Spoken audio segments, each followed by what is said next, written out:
नातेपुते ग्रामीण रुग्णालय कोरोना प्रतिबंधक लसीकरण केंद्र आहे की कोरोना वाहक केंद्र आहे? नातेपुते ग्रामीण रुग्णालय येथे कोरोना प्रतिबंधक लसीकरण करत असताना सोशल डिस्टन्सचे पालन होत नाही.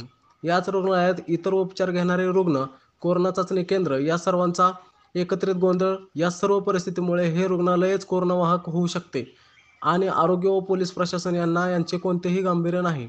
ते फक्त भाग्याची भूमिका घेत आहे. त्याबाबत त्यांना विचारणा केली तर गाव पुढारी त्यांच्या ओळखीच्या लोकांना घेऊन लसीकरण करून देतो असे सांगून हस्तक्षेप करत आहेत असे सांगण्यात आले.